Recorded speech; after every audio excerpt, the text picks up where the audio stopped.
হরে কৃষ্ণ, রাধে রাধে। আজ একটা ছোট গল্প শোনাই তোমাদের বন্ধুরা, শ্রীকৃষ্ণের গল্প।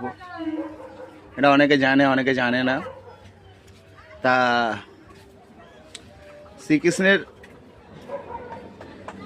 বক্তব্য হচ্ছে, ভগবান যা করে মঙ্গলের জন্যে করে। এই যে ভগবান যা করে মঙ্গলের জন্য করে, এর উপরেই আমি ছোট একটা গল্প বলছি তোমাদেরকে। এটা ভাঙিয়ে দিচ্ছি গল্পটা, যে ভগবান যা করে এটা উদাহরণ দিয়ে বুঝিয়ে দিচ্ছি যে ভগবানের এই কথাটার মানে। এক দেশে এক রাজা ছিল, তার একটা ছেলে ছিল। আর সেই দেশেরই রাজার মন্ত্রী ছিল, মন্ত্রীরও একটা ছেলে ছিল।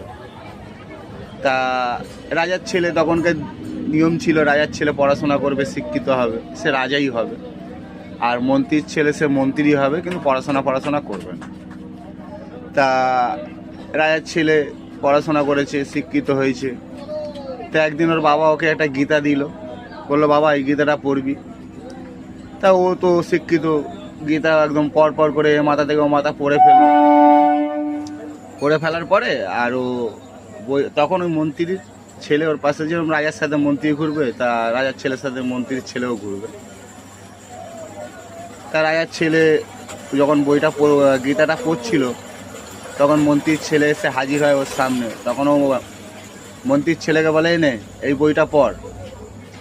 তা ও তো বইটা হাতে নিয়ে হবজব্য, কারণ যেহেতু ও শিক্ষিত না, কি পড়বে। তা বইটা খুলে শ্রীকৃষ্ণের একটা ছবি দেখছে বইটার মধ্যে, গীতার মধ্যে। আর দেখে মনে মনে হরে কৃষ্ণ হরে কৃষ্ণ হরে কৃষ্ণ করছে। হঠাৎ দেখছে যে ভগবান শ্রীকৃষ্ণ তার সামনে উপস্থিত হয়ে তাকে আশীর্বাদ করলো। সে এখন আনন্দেতে নাচছে। নাচতে নাচতে সে রাজার ছেলের চোখের সামনে পড়ে গেল। তখন বলছে, এই তুই এত নাচছিস কেন রে? তখন বলছে, আমি ভগবান দেখতে পেয়েছি। বলে, ভগবান দেখতে পেয়েছিস কেমন করে?